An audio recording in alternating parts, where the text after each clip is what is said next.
सभी भाई बहनों को प्रणाम। गायत्री महामंत्र। ओम भूर्भुवः स्वः तत्सवितुर्वरेण्यं भर्गो देवस्य धीमहि धियो यो नः प्रचोदयात्। ओम गुरुब्रह्मा गुरुविष्णु गुरुरेव महेश्वर गुरुरेव साक्षात् परब्रह्म तस्मै श्री गुरुवे नमः।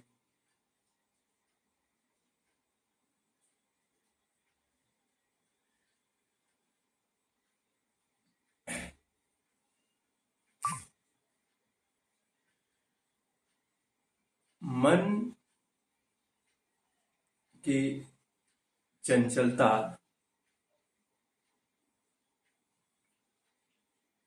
मन का स्थिर नहीं होना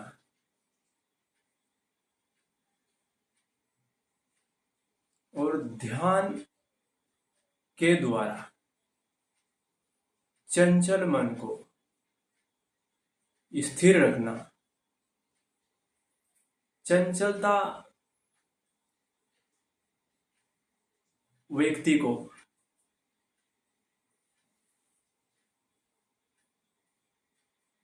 उन्नति के मार्ग में रोड़ा बनता रहता है। मन की कहीं कल्पनाएं योग उड़ान भरता रहता है और कल्पनाएं, विचारणाएं और चंचलता के कारण व्यक्ति का जो सौंपा गया दायित्व, जो कार्य उसको करना चाहिए, वह मन की चंचलता से वह कार्य अपूर्ण हो जाए। मन को निगृहित करने के लिए ध्यान योग का प्रयोग किया जाता है। मन, सचेतन मन और आंतरिक अचेतन मन। मन की अस्थिरता सचेतन मन में होती है और मानव में विचारणा, कल्पना करने की जो छूट रहती, उससे व्यक्ति सचेतन मन को अधिकांश उपयोग करता रहता और हमारा अचेतन मन सुषुप्त अवस्था में उनकी पावर शक्ति का उपयोग नहीं हो पाता। अचेतन मन ही चित है और चित्त में जो वृत्तियां रहती है, जो कुसंस्कार रहते हैं, वो कुसंस्कार हमें सचेतन मन के द्वारा कार्य कराता रहता है। हमारे स्वभाव में, जो हमारे चित्त में जो अवांछनीय तत्व जो घुसे हुए, वो बार बार मन और मस्तिष्क में उभरते रहते, तदनुसार ही व्यक्ति अपना कार्य करता रहता है। मानव के विकास में मन की चंचलता और चित्त की वृत्तियां ये बांधक है। ये रोड़े हैं। व्यक्ति को मन की चंचलता के ऊपर ध्यान देना चाहिए और चित्त की वृत्तियों के चित्त की वृत्तियां महर्षि पतंजलि ने चित्त वृत्तियों का निरोध ही योग कहा गया है। वृत्तियों को रोकना है। आवाजनता, कुसंस्कार जो हमारे अचेतन मन में जमा हुए, उन अचेतन मन में समय समय पर वह वृत्तियां उभरती रहती और व्यक्ति को उन वृत्तियों से व्यक्ति प्रभावित होकर आए दिन उन वृत्तियों के गर्त में व्यक्ति गिरता जाता है। उन वृत्तियों को उभारने के लिए हमारे समाज में जो रूढ़िवादी है, परंपरा है, उन परंपराओं को हवा देती रहती। व्यक्ति की अचेतन मन में दबी कुचली वृत्तियां समय रहते हुए वो अपना प्रभाव दिखाती है। एकाग्र चित्त मन से ही कुछ महत्वपूर्ण कार्य बन पड़े। एकाग्र चित्त मन में तत्परता, तन्मयता, दिलचस्पी और चित्त लगा के कहीं कार्य करना तो सफलता मिलना तय है। चित्त वृत्ति का निरोध ही योग है और वृत्तियों का जब तक निरोध नहीं किया जाएगा तब तक महत्वपूर्ण सफलता मिलना संभव है। व्यक्ति को योगासन, प्राणायाम, ध्यान, धारणा, बंध और मुद्राएं जैसी योगिक क्रिया करने से व्यक्ति शारीरिक और मानसिक तो स्वस्थ रह ही सकता, किंतु यदि हमने चित्तवृत्तियों का निरोध नहीं किया तो यह करने के उपरांत भी व्यक्ति की आत्मिक उन्नति संभव नहीं है। आत्मिक उन्नति के लिए व्यष्टि से समष्टि में जाना पड़ेगा, लघु से विभु में जाना पड़ेगा। योग अभ्यास का यही उद्देश्य है कि व्यक्ति अपनी क्षुद्रता छोड़े, संकीर्णता छोड़े, स्वार्थपन छोड़े और परमार्थ में अपने आप को नियोजित करे। यही है योग अभ्यास का, योग साधना का सिद्धांत। चित्तवृत्ति का निरोध करके व्यक्ति को उच्च आदर्शों में अपने चित्त को नियोजित करना रहता है।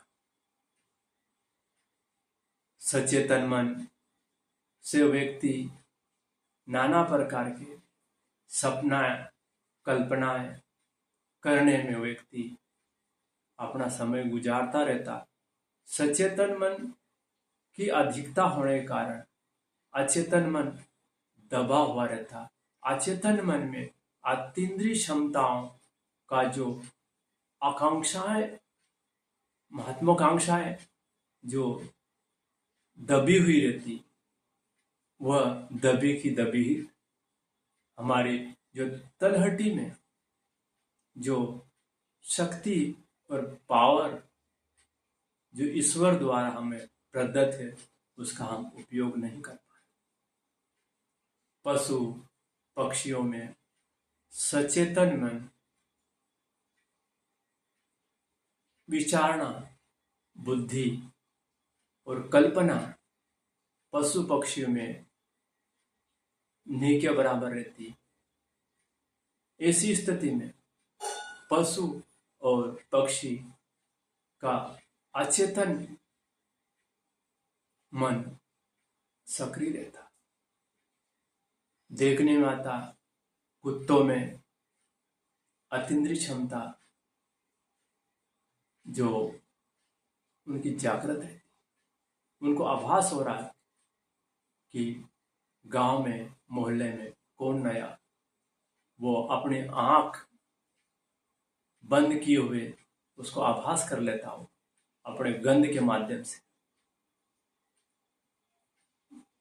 बिल्लियों में, खरगोश में उनको पता चल जाता। कारण ये कि उनकी अतीन्द्रिय क्षमता जागृत रहती, अचेतन मन उनका सक्रिय था। चींटियों के बारे में कहा गया, समुद्र में पाए जाने वाली हेल मछली का भी उदाहरण आता कि वह समुद्र में होने वाले किसी प्रकार की घटनाओं को जान लेते। पशु और पक्षियों किसी प्रकार की भी पृथ्वी पे घटना होने वाली हो तो उनको आभास हो जाता। कारण यह है कि उनकी जो अचेतन मन सक्रिय होने से उनको प्रकृति में जो घटनाएं होती उनको आभास का कारण यही है कि वो पूर्वाभास उनको अतीन्द्रिय क्षमता उनकी जागृत है। किंतु मानव में सचेतन मन जागृत रहता और अचेतन मन सुसुप्त अवस्था में होने कारण व्यक्तियों में संसार में होने वाली घटनाओं के बारे में पूर्वाभास उनको पता नहीं चल पाता। किंतु सिद्ध पुरुष का सचेतन मन कम काम करता और अचेतन मन जागृत हो जाता। अचेतन मन को जागृत करने के लिए, उनको उपयोगिता लाने के लिए हमें सचेतन मन को स्थिर रखना पड़ेगा। उनकी चंचलता के जगह स्थिरता निगृहित करना पड़ेगा। जब हमको उसकी उपयोगिता हो तभी उसका उपयोग करें, अन्यथा हम अचेतन मन से हमारे अंतःकरण की आवाज को सुनते रहे। भाई बहनों, मानव शरीर में ईश्वर ने कई विभूतियों का प्रादुर्भाव किया गया है, जो यदि हम नहीं जान पाएंगे तो संसार की वस्तुस्थिति को जानना संभव नहीं। ईश्वर द्वारा प्रदत्त किए गया अधिकार का हम उपयोग नहीं कर पाए। योग साधना की पूर्णता दो प्रकार की होती है। एक प्रकार की तो हमारी शारीरिक व मानसिक निरोगता बनाए रखना, और हमारे अंतःकरण में परीक्षण, शोधन, परिष्कार करें। और दूसरा पक्ष परिष्कार होने पे लोक कल्याण के लिए अपने शरीर को नियोजित करने का यही योग साधना का उद्देश्य होना चाहिए। योग साधना एक उच्च विचारणा है, और उस विचारणा के माध्यम से ही हमारे विचारों को उच्च उत्कृष्टता में हमारे मनन और चिंतन को लगाए रहना चाहिए। तभी हम रितंभरा प्रज्ञा का प्रादुर्भाव करने की हमारी सामर्थ्यता हो। योग साधना को व्यक्ति आज एक योग आसन के रूप में समझता है और इसी कारण योग की प्रक्रिया को व्यक्ति एक शरीर को, अंग को मोड़ना, मरोड़ना, उछलना, कूदना, इसी को ही योग माना गया, जबकि योग हमारी एक उच्च कक्षा है। योग हमारी चित्तवृत्ति का निरोध करता है और दुष्प्रवृत्तियों का उन्मूलन करता है।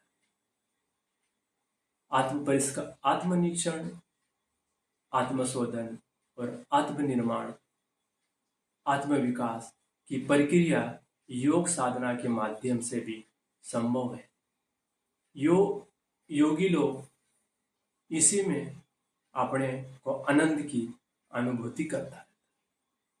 योग साधना के कई माध्यम हैं।